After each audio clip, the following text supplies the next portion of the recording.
Hello students, welcome to the channel.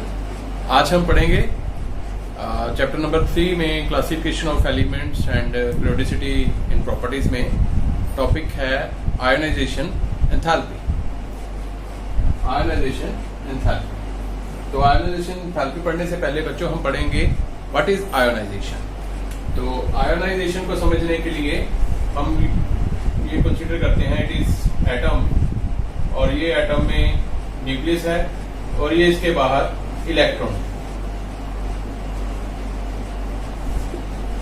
किसी gaseous atom जो कि आइसोलेटेड स्टेट में है, गैशियस एटम है, इसमें से अगर हमने इलेक्ट्रॉन को बाहर रिमूव करना है तो हमें एनर्जी सप्लाई करनी पड़ती है। Energy supply,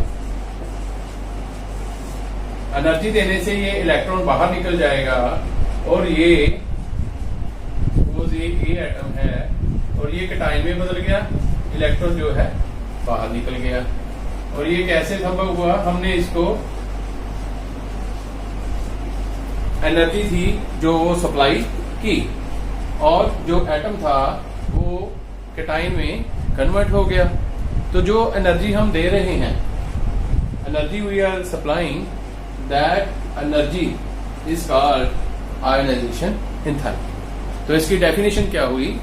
the minimum amount of energy required to remove loosely bond electron from an gaseous atom which is isolated, that amount of energy is called ionization enthalpy. Hindi में इसकी translation क्या बनेगी, क्या कैसे समझेंगे? भी कोई एटम जो है वो गैशियस स्टेट में पड़ा है, आइसोलेटेड है, आइसोलेटेड मतलब अकेला पड़ा है, उसमें से हमने जो आउटर मोस्ट इलेक्ट्रॉन है उसको बाहर निकालने के लिए जितनी एनर्जी हम सप्लाई कर रहे हैं ताकि उसको कैटायन में कन्वर्ट कर दें, वो जो अमाउंट ऑफ एनर्जी है उसे हम कहते हैं आयोनाइजेशन एंथैल्पी। फॉर एग्जांपल, ये एक एटम है, गैशियस एटम, आइसोलेटेड,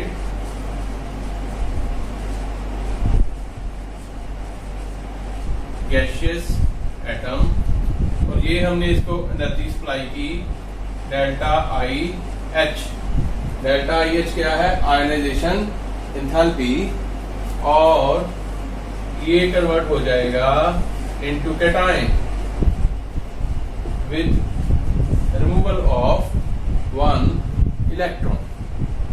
तो बच्चों, ये जो आयोनाइजेशन एंथैल्पी है हम इसे आयोनाइजेशन पोटेंशियल भी कहते हैं। दूसरा इसे क्या कहते हैं? Ionization potential. आयोनाइजेशन पोटेंशियल का मतलब क्या है? The minimum amount of the potential difference. अगर हम यही प्रोसेस जो है एक डिस्चार्ज ट्यूब में करते हैं ताकि एक गैशियस एटम को हम कैटायन में कन्वर्ट कर दें, उसमें से जो बाहर का इलेक्ट्रॉन है, आउटर शेल का इलेक्ट्रॉन है, उसे रिमूव कर दें, तो minimum amount of the potential difference जो उसके इलेक्ट्रोड में, डिस्चार्ज ट्यूब के इलेक्ट्रोड में जो minimum amount of the potential difference है वो कितना होना चाहिए? जितना इलेक्ट्रो पोटेंशियल जिससे वो इलेक्ट्रॉन जो है बाहर निकल जाए, that is called ionization potential. तो हमने आयोनाइजेशन एंथैल्पी भी पढ़ लिया और इसका दूसरा जो नाम था आयोनाइजेशन पोटेंशियल वो भी बच्चों पढ़ लिया। अब पढ़ते हैं इसके यूनिट्स। यूनिट्स क्या है? Units are electron volt per atom, electron volt per atom, और किलोजूल पर मोल। तो ये हैं इसके यूनिट्स। अब हम बच्चों पढ़ते हैं सक्सेसिव आयोनाइजेशन एंथैल्पीज।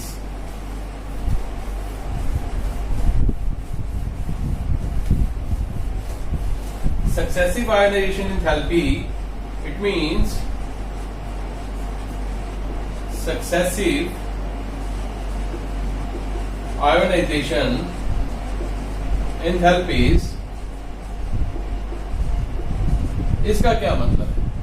बच्चों, अगर हम पहला इलेक्ट्रॉन निकालते हैं तो जो आयोनाइजेशन एंथैल्पी यूज होगी, जो हमें सप्लाई करनी पड़ेगी एनर्जी, उसे हम कहते हैं फर्स्ट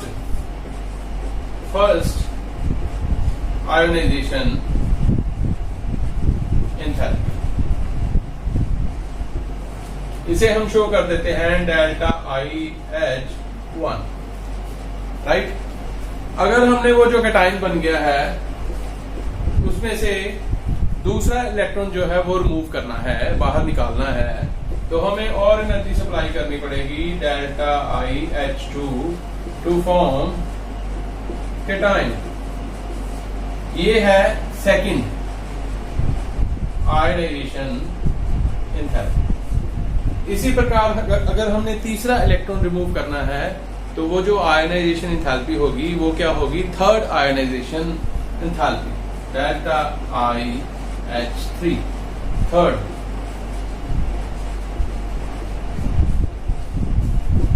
तो ये जो एंथैल्पीज हैं फर्स्ट, सेकंड एंड थर्ड, इन्हें हम एंड सो ऑन, इन्हें हम कहते हैं सक्सेसिव आयोनाइजेशन एंथैल्पीज। क्या कहते हैं इन्हें? Successive ionization enthalpies. अगर हम इनका कंपैरिजन करें तो ये जो सक्सेसिव आयोनाइजेशन एंथैल्पी हैं फर्स्ट, सेकंड, थर्ड, इनका ऑर्डर क्या है, किसकी वैल्यू ज्यादा है और किसकी वैल्यू कम है, तो वो बच्चों जो थर्ड आयोनाइजेशन एंथैल्पी है, third ionization enthalpy delta H3 is greater then delta H2 1। जो थर्ड आयोनाइजेशन एंथैल्पी है वो सेकंड से ज्यादा है, सेकंड जो है वो फर्स्ट से ज्यादा है। इसका बच्चों कारण क्या है? इसका कारण समझते हैं। देखिए, जब हमने एक इलेक्ट्रॉन किसी एटम से निकाला, मान लीजिए इस एटम में there are 5 proton and 5 electrons, और एक इलेक्ट्रॉन निकालने से इसमें 5 प्रोटॉन और 4 इलेक्ट्रॉन हो गए, राइट। अब इसमें से हमने सेकंड इलेक्ट्रॉन निकाला,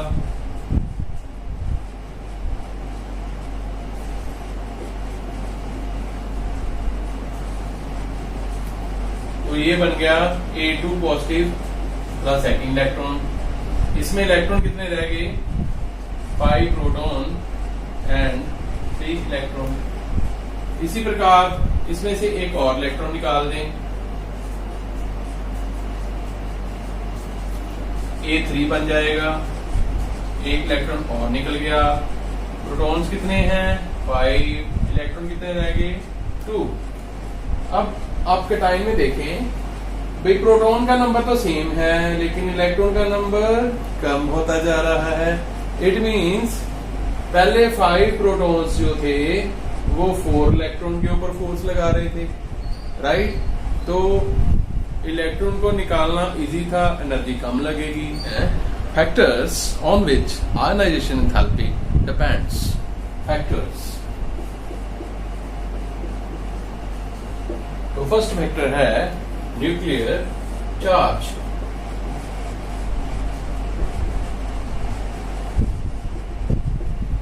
बच्चों, जो आयोनाइजेशन एंथैल्पी है it is directly proportional to the nuclear charge. इसका क्या मतलब है? इसका मतलब है जितना ज्यादा न्यूक्लियर चार्ज होगा उतनी ही ज्यादा आयोनाइजेशन एंथैल्पी होगी।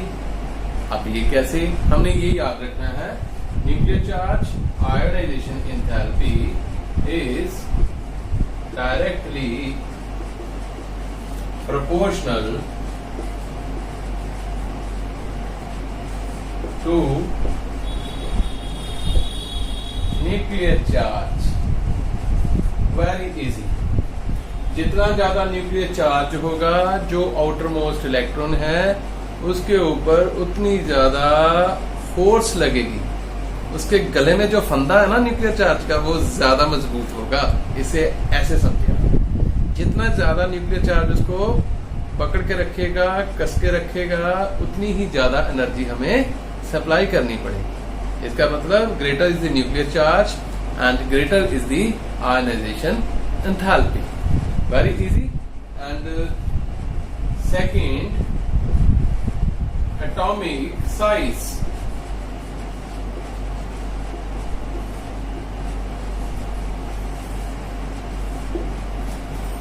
एटॉमिक साइज जितना बड़ा होगा तो बच्चों क्या होगा, जो इलेक्ट्रॉन है वो उतना ही न्यूक्लियस से दूर होगा, और जितना वो दूर होगा उतनी ही न्यूक्लियस की जो फोर्स है उसके ऊपर कम लगेगी, और आयनाइजेशन एंथैल्पी जो होगी वो क्या होगी, कम होगी। इसका मतलब more is the size, lesser is the ionization enthalpy. Bigger is the size, bigger is size of atom, lesser is ionization enthalpy। जितना ज्यादा एटम का साइज होगा आयोनाइजेशन एंथैल्पी उतनी कम होगी। तीसरा पॉइंट,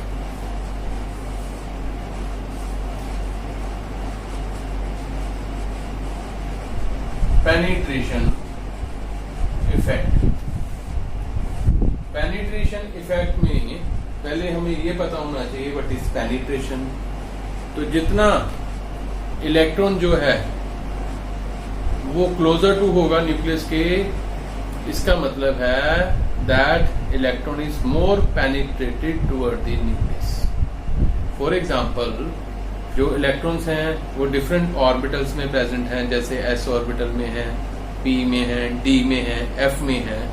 तो जो s ऑर्बिटल्स हैं वो न्यूक्लियस के ज्यादा नजदीक हैं, they are more penetrated in the atom, right. तो इट मींस s ऑर्बिटल का जो पेनिट्रेशन इफेक्ट है वो ज्यादा है।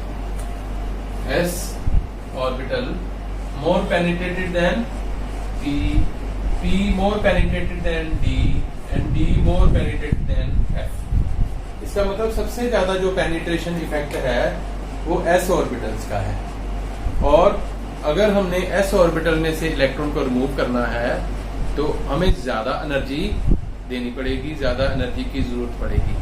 इट मींस आयोनाइजेशन एंथैल्पी जो है वो s ऑर्बिटल में से इलेक्ट्रॉन निकालने के लिए ज्यादा होगी।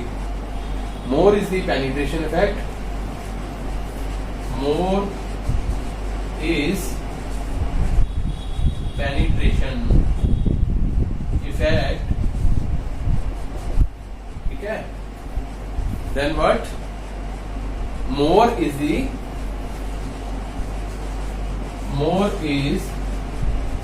Ionisation enthalpy, right? So this was the penetration effect। next effect हम पढ़ते हैं fourth, screening effect। screening effect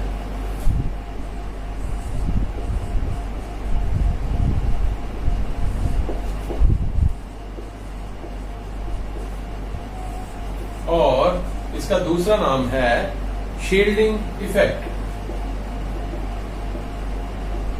बहुत इजी इफेक्ट है बच्चों, बस कॉन्सेप्ट आपके माइंड में फिट होना चाहिए। कॉन्सेप्ट फिट हो जाएगा तो एवरीथिंग इज इजी। तो समझिए इसको, मान लीजिए ये न्यूक्लियस है और ये s orbital, then p, d and last में f ऑर्बिटल। अब f ऑर्बिटल के बीच में और न्यूक्लियस के बीच में ये तीन दीवार मान लीजिए आ गई, 3 स्क्रीन्स आ गई। ये मान लीजिए स्क्रीन्स हैं और मान लीजिए ये शील्ड्स हैं, राइट। तो इन 3 स्क्रीन्स आने से जो न्यूक्लियर की फोर्स है f ऑर्बिटल के ऊपर वो कम लगेंगी। क्यों कम लगेंगी? क्योंकि न्यूक्लियस और f ऑर्बिटल के बीच में देयर आर 3 स्क्रीन्स और 3 शील्ड्स, ठीक है। तो ये जो स्क्रीन्स हैं ऑर्बिटल्स की, वो क्या एक्ट करती हैं? स्क्रीनिंग इफेक्ट प्रोड्यूस करती हैं, शील्डिंग इफेक्ट प्रोड्यूस करती हैं। इसी इफेक्ट को हम क्या कहते हैं? स्क्रीनिंग इफेक्ट और शील्डिंग इफेक्ट। जितना ज्यादा शील्डिंग इफेक्ट होगा उतनी आयनाइजेशन एनर्जी क्या लगेगी? कम लगेगी। More is the shielding effect,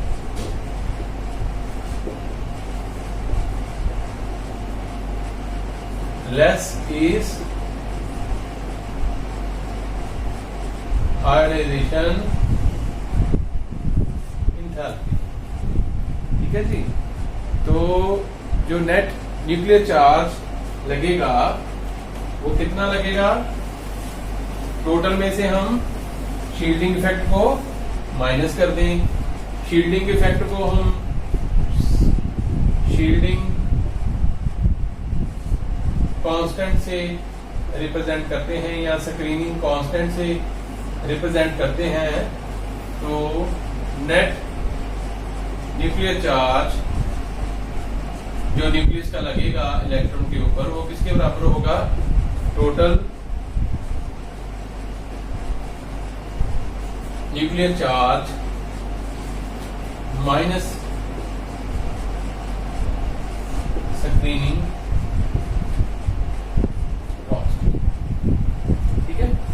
This effect is called screening effect or shielding effect. More is the shielding effect, less is the ionization enthalpy. Next factor पढ़ते हैं बच्चों,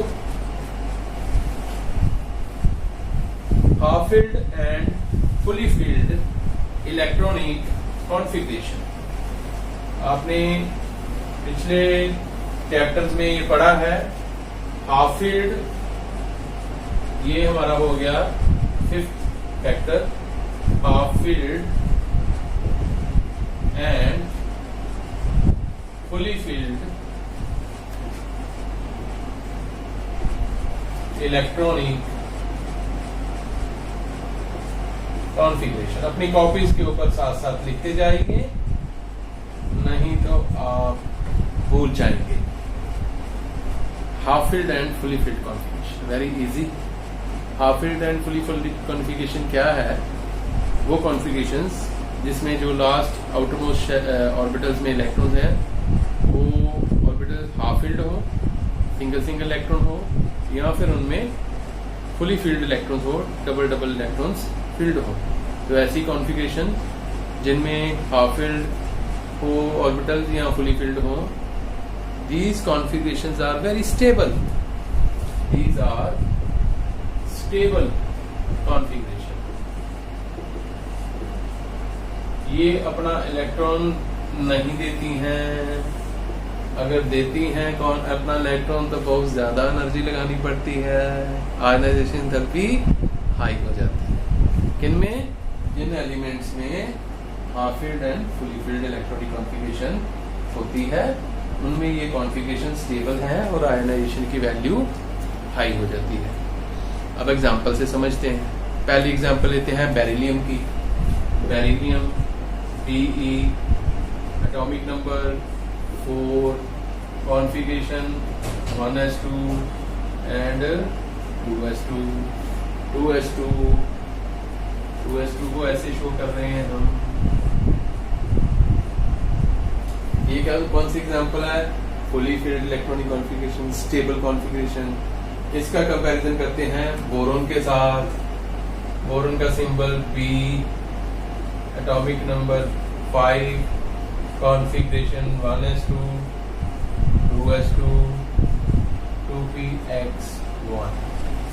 तो ये कॉन्फ़िगरेशन ना तो हाफ फील्ड है और ना ही फुली फील्ड है। इसी वजह से बेरिलियम की जो आयनाइजेशन एंथैल्पी है it is higher than ionisation enthalpy of boron. तो this was the example of fully filled configuration. अब हाफ फील्ड की करते हैं nitrogen. Atomic number 7, configuration 1s2, 2s2, 2px1, 2py1 and 2pz1। 3 half filled orbital. ये कितने half filled orbital हैं? तो कौन सी कॉन्फ़िगरेशन आ गई? Half field electronic configuration. इसका कंपैरिजन किससे करें? ऑक्सीजन से। Oxygen atomic number 8, 1s2, 2s2, 2px2, 2py1 and 2pz1। ये कॉन्फ़िगरेशन ना तो हाफ फील्ड है और ना ही फुली फील्ड है। That's why the electronic ionization enthalpy of nitrogen is higher than the ionization enthalpy of oxygen. तो I think it is clear. एक बार फिर समझिए। नाइट्रोजन की कॉन्फ़िगरेशन हाफ फील्ड कॉन्फ़िगरेशन है और ऑक्सीजन की ना तो हाफ फील्ड है ना ही फुली फील्ड है। दैट्स व्हाई नाइट्रोजन की ionization enthalpy is higher than the ionization enthalpy of oxygen. और एग्जांपल ले लेते हैं। फास्फोरस कितनी कॉन्फ़िगरेशन है? एटॉमिक नंबर है 15 और कॉन्फ़िगरेशन क्या आएगी?